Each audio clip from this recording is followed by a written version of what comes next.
Here's your wrestling news for December 8th, 2022.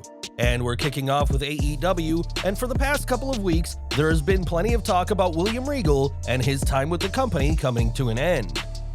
While there were reports that Regal would be leaving AEW to return to WWE, no official source had confirmed it up until this week. Speaking on the media conference call prior to ROH Final Battle, Tony Khan addressed the Regal situation and confirmed that the Brit is going to leave AEW at the end of this month.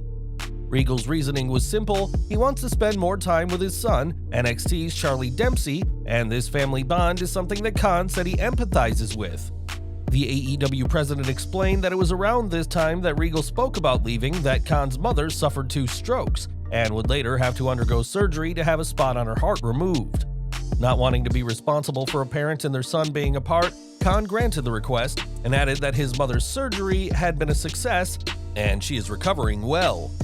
Khan concluded saying that he is sad to see Regal go, but realizes that Regal would be happier in WWE, and we have to give the AEW president props for doing what is right for Regal and his family. During his talk, Tony Khan said that William Regal will remain with AEW for the remainder of this year, but fans were no doubt surprised to see him on last night's Dynamite. In a pre-taped segment, Regal spoke with Tony Schiavone and said he took a great exception to what MJF did to the veteran superstar.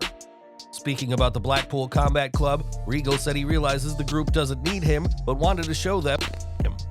Explaining his heel turn, Regal said that the club realizes now that they don't need him, and said costing Moxley the world title was his final lesson to always stay one step ahead and keep eyes in the back of your head.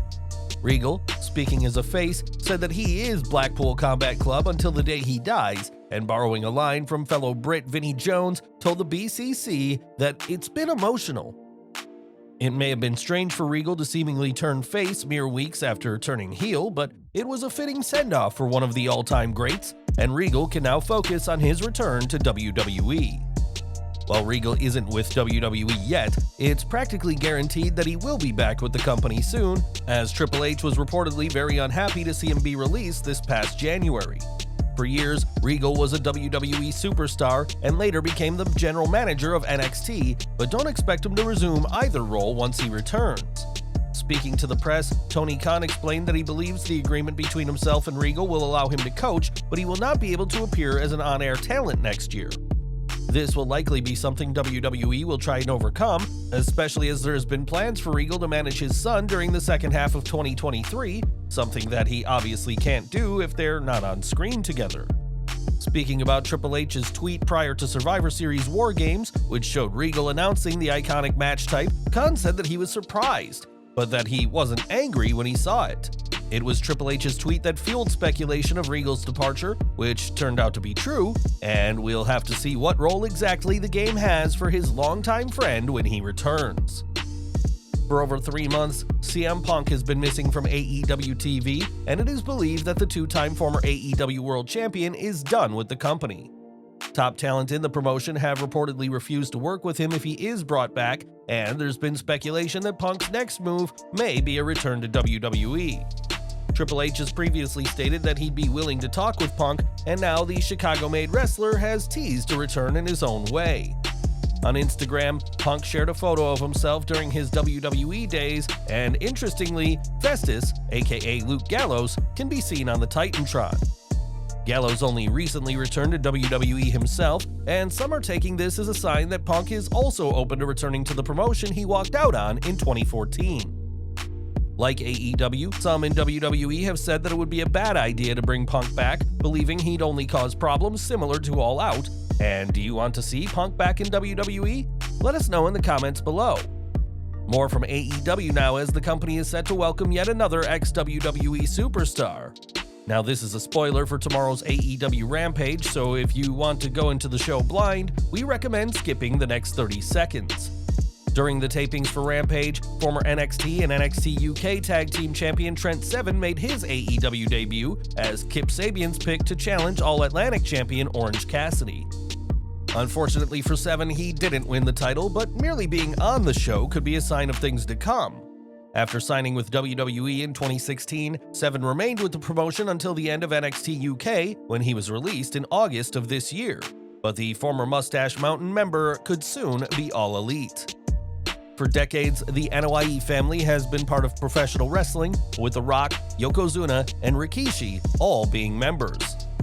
In more recent years, Roman Reigns, the Usos, and Solo Sikoa have dominated WWE as the Bloodline, and now a new name could be joining. It's been announced that Zilla Fatu, the son of the late Umaga, has begun training to be a wrestler and will be working with Booker T's Reality of Wrestling School. Fans were quick to react on social media, with some already calling him a future WWE superstar and Bloodline member.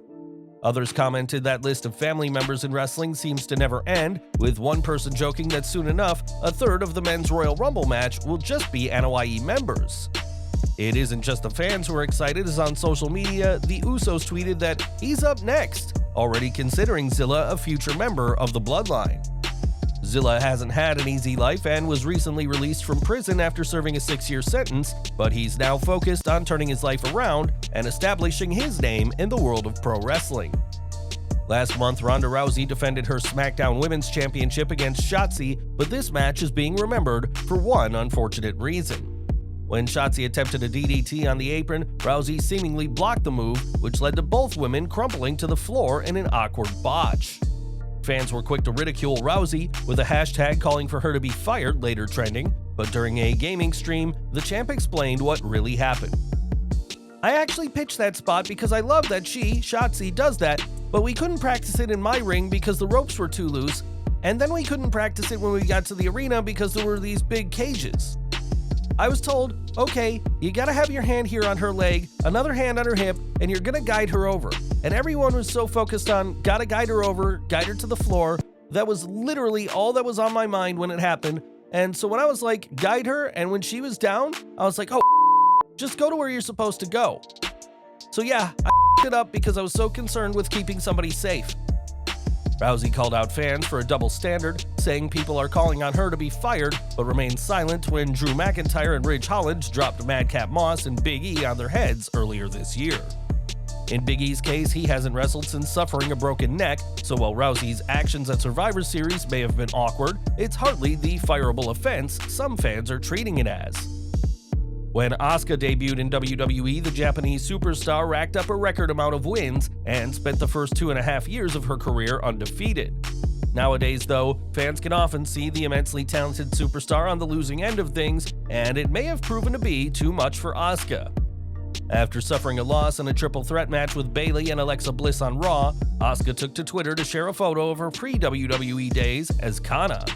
With the caption, "Goodbye, cruel world," Asuka shared even more photos of her pre-WWE days, and it's been rumored that a change in character is in store for the former Raw, SmackDown, and NXT Women's Champion.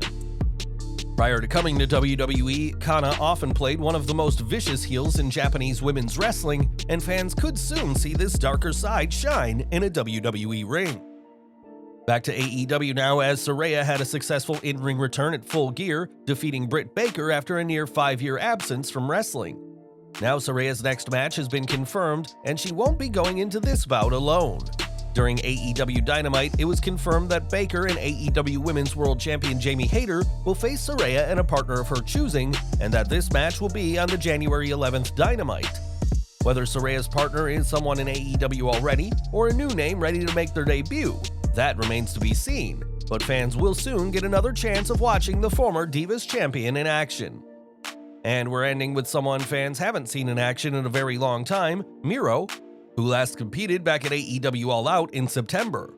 A lot has happened in AEW since then, but Miro has yet to have a match, and some have speculated that he must be hurt. Well, according to Fightful Select, that isn't the case, and instead Miro is 100% healthy, injury-free, and ready to wrestle. The reason for his absence is simply that AEW has nothing for him, and that the creative team hasn't even spoken to him in a very long time. Miro was one of the first big names from WWE to come to AEW, but has had just 3 matches over the past 6 months, and for now, the only place to catch the talented wrestler is on social media or the WWE Network. Thanks for watching, guys, and be sure to stay tuned for our first Top 10 that is going to drop at 4:30 p.m. Eastern on Friday. That's it, guys. That's your wrestling news for today. Make sure to check out our channel for amazing wrestling content. Also, subscribe to our channel for daily wrestling news.